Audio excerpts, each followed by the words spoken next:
All right, we're going to be taking another presentation, and that's going to be coming from Engineer Femi Kehinde.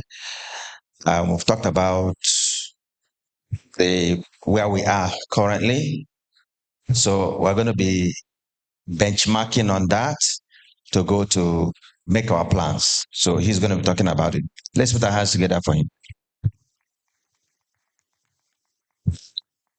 Thank you very much. Good morning, everybody. It's nice to see you this year 2025. Maga, it just used 55 minutes. It doubled this time. I will see if I can reduce my time. And I'm actually told to just talk on goal setting. Goal setting. And as Dr. Lubanjo spoke, he spoke about the pillars of leadership, the things that you would need, team building, communication, what else? If you are taking notes, what else can you remember?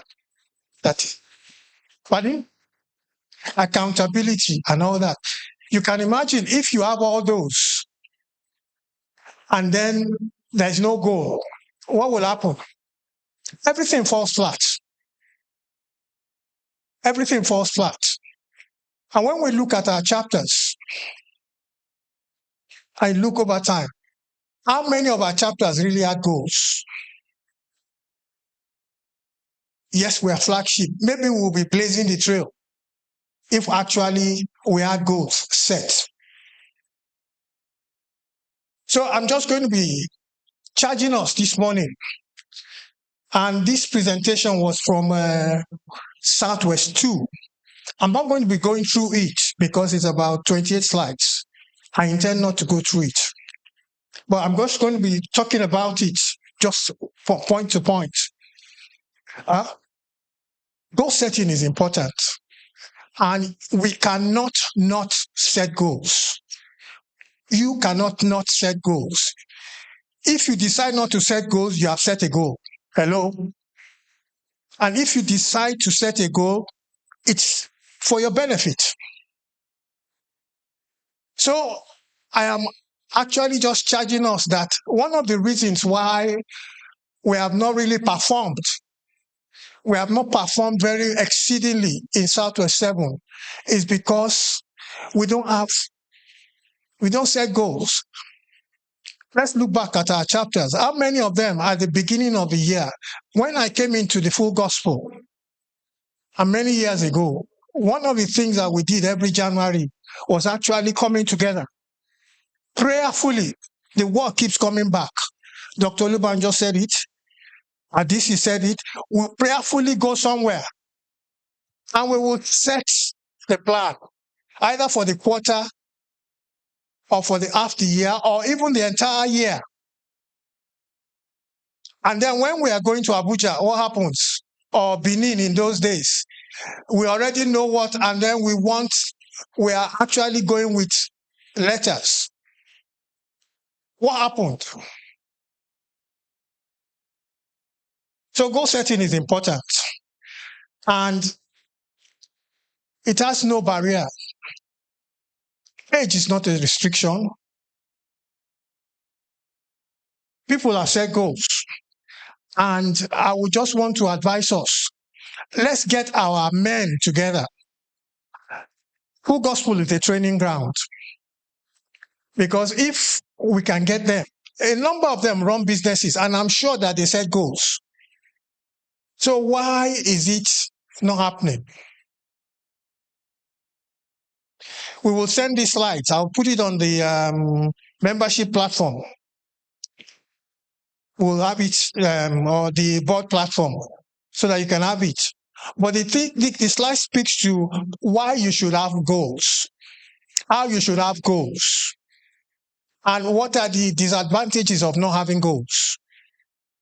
I'm looking at captains of industries here, and I will just be wasting your time if we begin to go through all this. But I dare say that it is important. And there are aspects of our lives. We should not just look at things alone. We should set goals all around. There is something called the wheel of life, and it speaks to about 8 or 9 areas. I use it every year. It speaks to, so I set goals for my spiritual, I set goals for my financial, I set goals for my family, I set goals for every aspect. You can Google it. And once that is done, I begin to add prayers to it.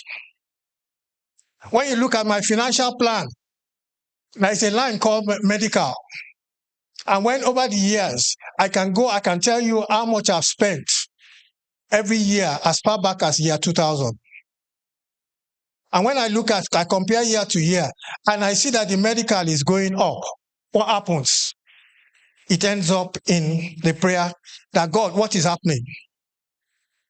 When I see that I have not spent anything, what happens? I turn it into praise and all that. So please, we need to.